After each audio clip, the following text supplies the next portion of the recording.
Hello साथियों, आज हम पढ़ेंगे ज्ञानपीठ पुरस्कार। ज्ञानपीठ पुरस्कार की शुरुआत 1965 ईस्वी में की गई।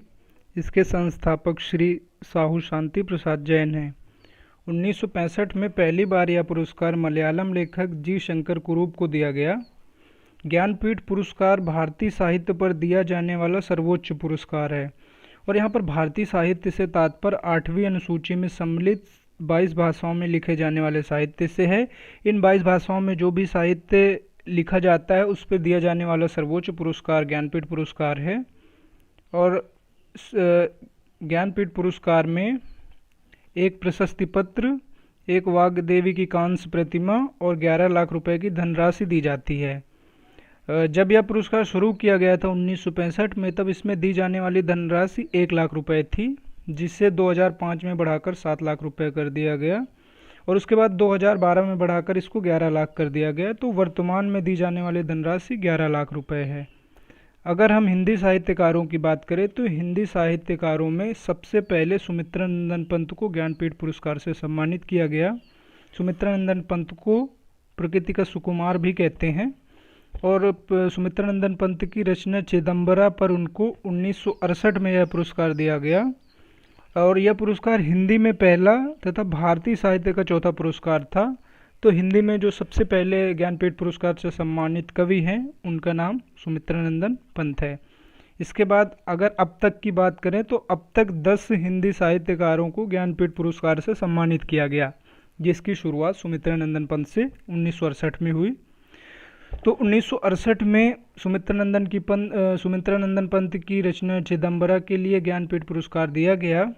इसके बाद 1972 में रामधारी सिंह दिनकर की रचना उर्वशी पर दिया गया। इसके बाद 1978 में सच्चिदानंद हीरानंद वात्स्यायन अज्ञेय की रचना कितनी नावों में कितनी बार पर ज्ञानपीठ पुरस्कार दिया गया और 1982 में महादेवी वर्मा की रचना यामा पर यह पुरस्कार दिया गया। और इसके बाद 1984 से यह पुरस्कार किसी एक रचना पर न देकर लेखक या कवि के संपूर्ण साहित्य पर दिया जाने लगा। तो 1984 से यह संपूर्ण साहित्य पर दिया जाने लगा, जिसमें 1992 पर नरेश मेहता को संपूर्ण साहित्य पर ज्ञानपीठ पुरस्कार दिया गया। इसके पश्चात 1999 में निर्मल वर्मा को संपूर्ण साहित्य पर ज्ञानपीठ पुरस्कार मिला और 2005 में कुंवर नारायण को संपूर्ण साहित्य पर ज्ञानपीठ पुरस्कार मिला। इसके बाद 2009 में अमरकांत और श्रीलाल शुक्ल को एक साथ संपूर्ण साहित्य पर ज्ञानपीठ पुरस्कार दिया गया और 2013 में केदारनाथ सिंह के संपूर्ण साहित्य पर उनको ज्ञानपीठ पुरस्कार से सम्मानित किया गया और 2017 में कृष्णा सोबती को संपूर्ण साहित्य पर ज्ञानपीठ पुरस्कार दिया गया। तो अभी 2017 में अंतिम बार हिंदी पर मिलने वाला ज्ञानपीठ पुरस्कार कृष्णा सोबती को दिया गया था। और ज्ञानपीठ पुरस्कार को याद रखने के लिए एक ट्रिक है। इसमें हिंदी में मिले सभी साहित्यकारों को दिए गए ज्ञानपीठ पुरस्कारों को याद रखने की ट्रिक है सुमित्रा और राम ने सच्चिदानंद वर्मा को नरेश नियुक्त किया और उसे श्री अमर कांवर केदारनाथ में कृष्णा संग दिया। तो यहाँ पर सुमित्रा से तात्पर्य सुमित्रानंदन पंत से है और इसके बाद राम का यहाँ पर अर्थ है रामधारी सिंह दिनकर। इसके बाद सच्चिदानंद का यहाँ पर अर्थ है सच्चिदानंद हीरानंद वात्स्यायन अज्ञेय और वर्मा का यहाँ पर अर्थ है महादेवी वर्मा से और इसके बाद नरेश का यहाँ पर तात्पर्य है नरेश मेहता से।